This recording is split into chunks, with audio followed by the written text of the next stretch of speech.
And now we're live on YouTube. Let's give people a minute to join, or a few seconds to join. We're 11:44. Anybody joining us on YouTube live stream or the Instagram live stream here on a Monday afternoon, 11:45. Let's get at it. Mountain time. Hey, I'm Scott Sinclair on Martinis with Scott, episode 148, our midday touch base live stream. Hope everybody is off to a strong start to the week. I was traveling last week. I know I was out of touch a great deal last week. I also went and got my vaccination, and I got a little overwhelmed with content requirements, and so I just basically curled up on a couch and slept a lot. But I'm feeling good. I'm back to my podcast studio, which makes my life a lot easier. Welcome, who's ever joined us on the YouTube live stream. Feel free to raise questions. Give me a topic you want me to talk about. In the absence of that, I'm going to talk about remote work being the new normal, if in fact you think it's going to be the new normal. So what do we have upcoming? Hey, Sage Altstone Studios. Let me give you a wave there on Instagram. Thank you for joining our live stream. And if anybody wants me to talk about something in particular, please throw that out. Upcoming on Martinis with Scott this week, we've got the daily shows, the touch bases that we should get 5 in this week. We've got the Thursday night that we do the come and join us on YouTube. We have a drink together at Thursday, 4 p.m. Eastern, and that's a bit of a longer pre-recorded enjoy a drink for about an hour. We got the podcast. We're doing weekly live recorded podcasts on Clubhouse. So I'll get those out to you on the Martinis with Scott channel on YouTube. So check that out. The one that we did last week with David Cohen, which was terrific. Sage Saltstone says, "Hey Scott, thanks for checking in. Let me know if you want me to talk about something." David Cohen on negotiation, a terrific podcast. So that'll be up this afternoon.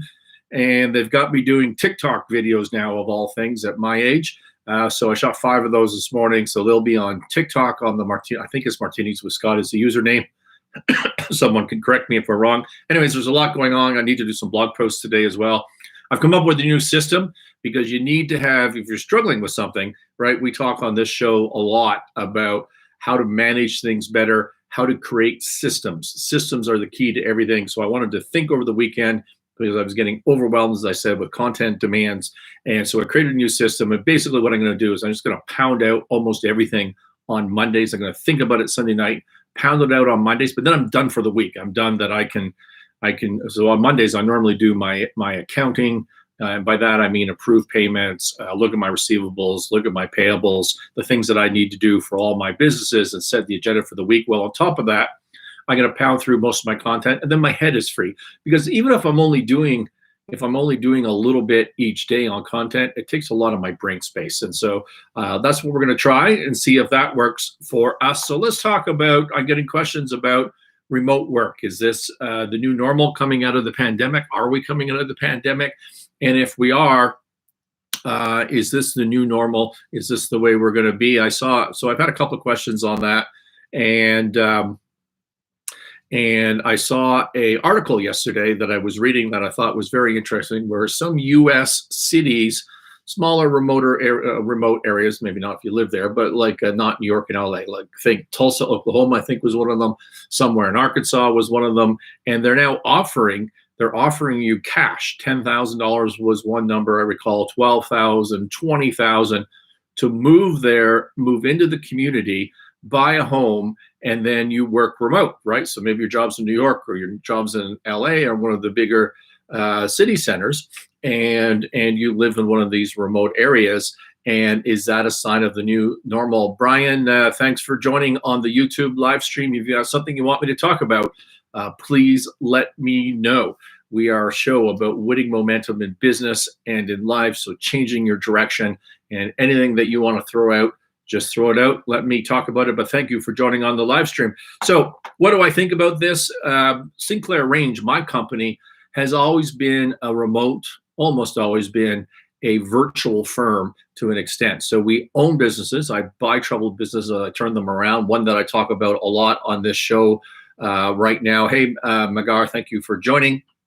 One that I talk about on this show a lot is a stainless steel sink manufacturer that I bought in June 22 by the name of Novani Stainless, and we're turning that around. We're manufacturing sinks, and that obviously has a footprint. It has a manufacturing firm. We got a bunch of people. It has a manufacturing plant. It's got fixed equipment. We got a bunch of people that work there, and so there's nothing virtual about that firm. But the Sinclair Range side is very virtual because we're a bunch of professionals, accountants and investment bankers, turnaround consultants, and that sort of thing. And we go out to our clients, and we've been able to make that a virtual setting. The point being that the global pandemic, from my perspective, has really not changed the way we work that much. Although one thing that stresses me out is we had a complete culture of, although we were virtual, we would meet for dinners, we would meet for drinks after work, we would force social events so that we were in front of each other and we had that connection that no employee is out of sight, out of mind. That was part of our culture, and we're not able to do that. So is this the new normal? What are the pros and cons? Tell me your views. What are the pros and cons of being a virtual remote worker if you're running the firm? Don't give it to me from the employee perspective. We all know that from the employee perspective. You get to sit at home. You get to sit in your pajamas. You don't have to commute, right? You don't get the 1 hour commute. You don't need to take the train, right? That's all good. That's all good if you're of a certain age. It may not be so good if you're a young professional, you're fresh out of school, you're living in a shitty little apartment in New Jersey, and you've structured your whole life to go across to the city, right? You go across to the city, you go to work, and then afterwards you go out for dinners and drinks and you enjoy that lifestyle, and now you're not allowed to do that. That's not so good. But what are the pros and cons if you're an employer? Well, the pro is quite simple. The real estate is really expensive. When I bought a company, I did a hostile takeover of a financial firm, probably even way back in the mid 90s. And we ended up, as part of that, I ended up owning the lease on a third floor, the whole third floor of an office tower on Bay Street in Canada. For you Americans, that would be Wall Street, right? And that was about 6,800 square feet. As I recall, I'm making up numbers, but it cost me $25,000 a month. I just didn't have enough people to put into it, but my God, was it good for your ego. It's so good for your ego to have this kind of great leaseholds and offices and boardrooms, but it was an expense, which was, to a large part, unnecessary. Sage Saltstone Studio says, we're in Arizona, which is now open. I'm helping clients figure out in-person events and mix virtual engagement. That is Sage Saltstones Studio on Instagram. Look them out. Maybe you can get some help from Sage Saltstones in Arizona. A great place to be, and open for business, which is terrific news. Anyways, a pro of being more virtual and having remote work is you need less real estate. Less real estate and people are your two biggest expenses in a human resource, in a person services firm. If you're a consultant, if you're any company that's not selling a widget manufacturing, your biggest expenses are going to be people and real estate, and this cuts back on your real estate. But what are the negatives, right? Well, there's other positives. We've got more tech. We've got more tech available, Zoom and all of these platforms. At Sinclair Range, we use Zoom a lot. We use Dropbox as our server, and we use WhatsApp for communicating. And obviously email, but those are our key apps for helping us operate and communicate with each other. And it's so easy these days. It's so easy. It used to be terrible 5-10 years ago even, but now so there's a benefit. And for employees, of course, as I said, the commute. But how much do I really care about your commute as an employer? Not that much, right? That's your problem, not my problem. I need people to show up for work. I need them to do their job. So the two positives: real estate expense, and the tech is available. I can't tell if I was going live. How do you know you're live? Laughter and Joy, you are live, commenting on the live stream on Instagram. I'm Martinez with Scott. Thank you for joining us. So, but what are the negatives? I mean, there's a lot of negatives as the employer. I don't get my employees to build a team environment through the social part of being together, the water cooler talk, going out for drinks afterwards, or whatever events that you do afterwards. It doesn't always have to be about drinking. This is a huge a huge part of building culture within a company. And if you think that remote work is the answer to everything, you're missing out on that. It's harder as a manager for project management. If you got something going on, you've got deadlines, you want everybody to pull together. Very important to have people, much easier to have people together in one room, working through it, feeding off each other.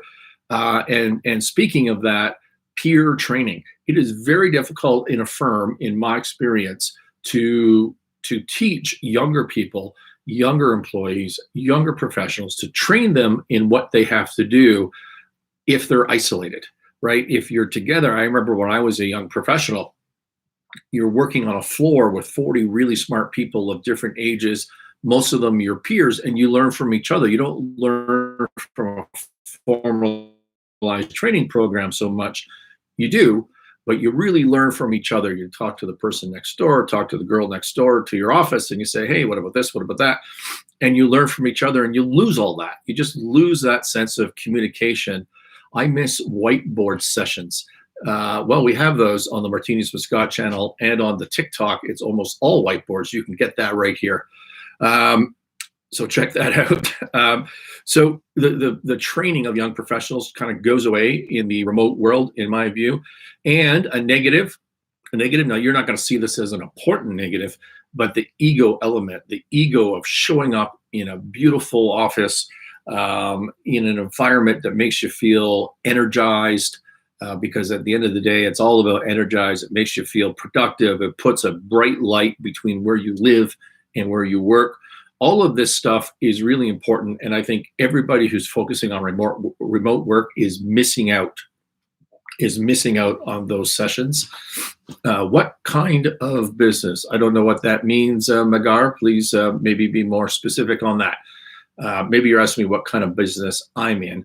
And if that's the case, I am an investor, and I buy companies that are in trouble in any industry, and I turn them around. So I'm in a lot of businesses. And I'm CEO of all of those businesses. I'm CEO of roughly 10 companies right now, maybe 5 or 6 that are tremendously active. But that's what I do for a living. And so I have a breadth and a depth of experience with which I can talk about this particular topic. So for me, Sinclair Range will always be a virtual firm because we don't need that office. I travel all the time. We should be out at our portfolio companies as much as possible. We have small footprints in New York, Toronto, and Calgary. That's our main footprints. That will not change in the near term.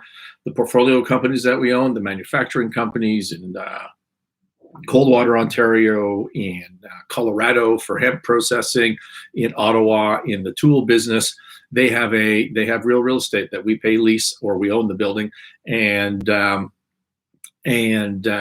that's not going to change. So it's going to be some combination of remote in that situation and some combination of not remote, depending on the situation. And I think that's the answer. I think companies are going to come up with hybrids. They're going to come up with different ideas. But if you think showing up to work in the city is going away, I think you're wrong. So that's the answer from my perspective. Anybody else have any parting comments? Anything they want me to talk about? We try to keep these midday touch bases just 10, 15 minutes. We're 14 minutes into this. Anybody want to say anything? And if not, I'm going to sign off. And I will start with YouTube. Thank you.